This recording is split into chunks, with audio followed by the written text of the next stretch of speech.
오늘 말씀은 시편 148편 1절로 14절의 말씀입니다. 함께 읽습니다. 할렐루야. 하늘에서 여호와를 찬양하며 높은 데서 그를 찬양할지어다. 그의 모든 천사여 찬양하며 모든 군대여 그를 찬양할지어다. 해와 달아 그를 찬양하며 밝은 별들아 다 그를 찬양할지어다. 하늘의 하늘도 그를 찬양하며 하늘 위에 있는 물들도 그를 찬양할지어다. 그것들이 여호와의 이름을 찬양함은 그가 명령하심으로 지음을 받았음이로다. 그가 또 그것들을 영원히 세우시고 패하지 못할 명령을 정하셨도다. 너희 용들과 바다여 땅에서 여호와를 찬양하라. 불과 우박과 눈과 안개와 그의 말씀을 따르는 광풍이며 산들과 모든 작은 산과 과수와 모든 백향목이며 짐승과 모든 가축과 기는 것과 나는 새며 세상의 왕들과 모든 백성들과 고관들과 땅의 모든 재판관들이며 총각과 처녀와 노인과 아이들아 여호와의 이름을 찬양할지어다. 그의 이름이 홀로 높으시며 그의 영광이 땅과 하늘 위에 뛰어나심이로다.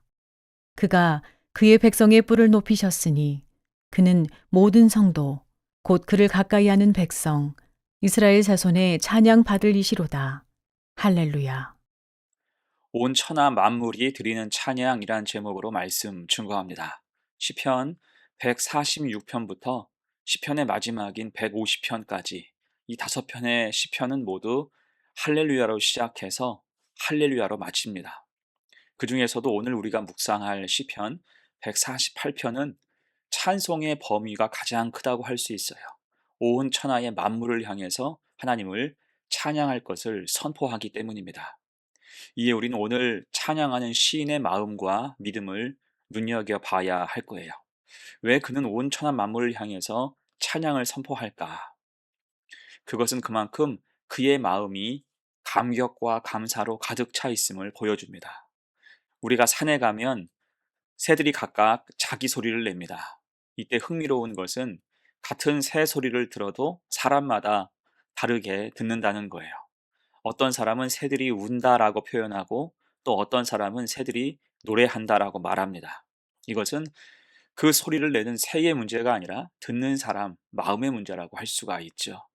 그런 의미에서 오늘 시편 148편의 시인은 모든 피조물의 소리가 찬양으로 들리는 사람이었어요. 그래서 온 천하의 만물을 향해서 더 찬양할 것을 선포하고 있죠. 그 교훈을 두 가지로 생각해 봅니다. 첫 번째, 하나님은 찬양 받으시기에 합당하다는 거예요. 1절과 2절 봅니다. 할렐루야, 하늘에서 여호와를 찬양하며 높은 데서 그를 찬양할지어다. 그의 모든 천사여 찬양하며 모든 군대여 그를 찬양할지어다. 아멘. 여기서 하늘은 단순한 하늘이 아니라 공중의 모든 존재를 가리키죠. 그래서 3절과 4절은 이렇게 말씀합니다. 해와 달아 그를 찬양하며 밝은 별들아 다 그를 찬양할지어다. 하늘의 하늘도 그를 찬양하며 하늘 위에 있는 물들도 그를 찬양할지어다. 아멘. 여기서 해와 달과 밝은 별, 즉 1월 성신은 고대 근동의 여러 나라에서 신으로 숭배하던 대상이었습니다. 하지만 시인은 이것들도 사실은 하나님을 찬양할 찬양 대원에 불과하다라고 단호하게 말하고 있는 거예요. 또한 4절에서는 우리 눈으로 보이는 그냥 하늘뿐 아니라 그 위의 하늘과 궁창 위의 물까지도 다 하나님을 찬양해야 한다고 말합니다. 심지어 2절을 보면 천군 천사까지 하나님을 찬양하라고 요청하고 있죠. 그 천사 역시 어떤 숭배의 대상이 아니라 그저 하나님을 찬양해야 하는 피조물일 뿐인 것을 명확하게 못 박아서 말하고 있는 거예요.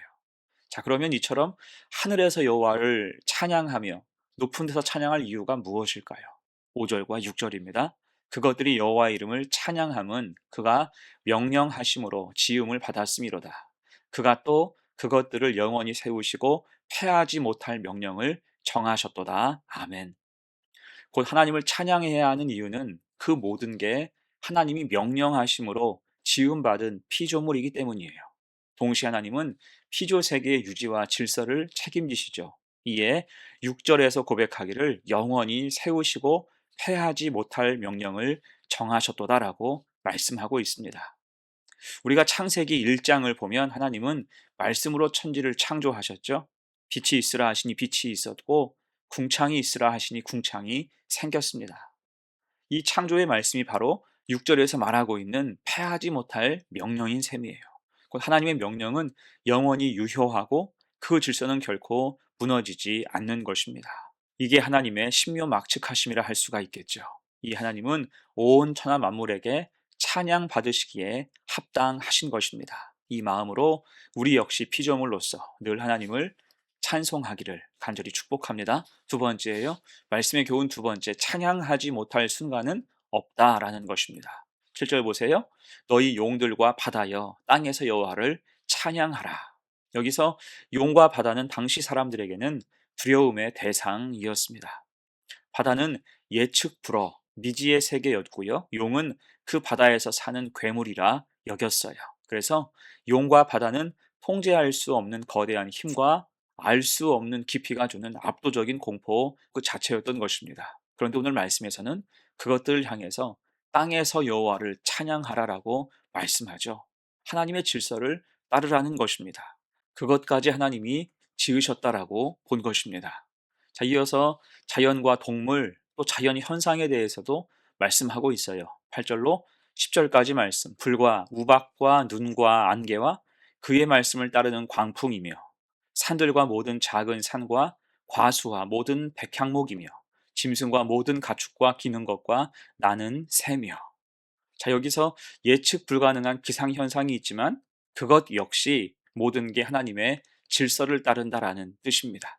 또한 자연 만물, 농사의 결실과 가축, 들짐승까지 하나님을 찬송해야 한다고 말씀하고 있어요.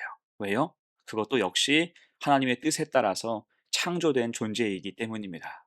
광풍이 불고 우박이 쏟아지고 불이 타오를 때 우리는 그걸 재앙이라 흔히 생각을 하죠. 하지만 8절은 이 모든 게 그의 말씀을 따르는 것이라고 말씀하고 있어요. 하나님의 질서와 통치 밖에 있는 것은 아무것도 없다라는 것입니다. 그래서 모든 만물은 하나님을 찬양하는 게 기본값이 된다는 거예요. 여러분, 사람과 사회도 마찬가지입니다. 11절로 13절은 말씀해요. 세상의 왕들과 모든 백성들과 고관들과 땅의 모든 재판관들이며 총각과 처녀와 노인과 아이들아 여호와 이름을 찬양할지어다. 그의 이름이 홀로 높으시며 그의 영광이 땅과 하늘 위에 뛰어나심이로다. 아멘. 모든 나라, 모든 백성, 남녀노소, 지위 고하를 막론하고 사람은 하나님을 찬양해야 한다는 것입니다. 왜요? 이사야서 43장 21절은 이렇게 증언하죠. 이 백성은 내가 나를 위하여 지었나니 나를 찬송하게 하려 함이니라. 아멘. 하나님께서 모든 만물을 지으시고 그 중심에 사람을 지으셨으며 생육하고 번성하게 하셨습니다. 곧 하나님의 이름이 홀로 높으시고 하나님의 영광이 천지에 뛰어나시기 때문에 피조물인 사람은 하나님을 찬송하지 않을 수 없다라는 것입니다. 자, 그렇게 그 백성이 전심으로 찬양할 때 이제 하나님은 어떻게 하십니까? 14절 말씀, 그가 그의 백성의 뿔을 높이셨으니 그는 모든 성도 곧 그를 가까이 하는 백성 이스라엘 자손의 찬양 받을 이시로다. 할렐루야. 아멘. 하나님은 찬양만 받으시고 끝내지 않으십니다. 하나님은 자기 백성의 뿔을 높이신다라고 말씀을 하죠. 여기서 뿔은 힘과 명예를 상징합니다. 하나님이 복 주신다라는 거예요. 곧 하나님은 그 백성이 신실하게 믿음의 길을 가며 겸손함으로 하나님을 찬양할 때 그들에게 힘과 능력, 은혜와 축복을 부어 주신다는 것입니다. 사무엘상 2장 10절에서 한나가 이렇게 고백을 하죠. 여호와의 대적은 산산이 깨어질 것이라. 하늘에서 우레로 그들을 치시리로다. 여호와께서 땅끝까지 심판을 내리시고 자기 왕에게 힘을 주시며 자기의 기름 부음을 받은 자의 뿔을 높이시리로다. 아멘. 곧 하나님은 찬양하는 자를 높이시고 믿음의 길을 가는 자에게 그 길을 형통하게 하시는 분이에요. 그래서 모든 만물은 힘써서 하나님을 찬송해야 하며 그중 부름받은 우리는 더욱 하나님을 가까이 하고 기꺼이 찬양해야 함이 마땅하다라고 할 수가 있는 것입니다. 자, 이제 말씀을 정리하고 마무리하면서 오늘 말씀을 토대로 지어진 찬송이 찬송가 69장입니다. 스토리가 좀 있죠. 이 찬송가를 보면 찬송의 작사가로 아시시의 성 프란시스라고 되어 있습니다. 아시시의 성 프란시스라고 하면 빈민의 성자라고 불린 사람이죠.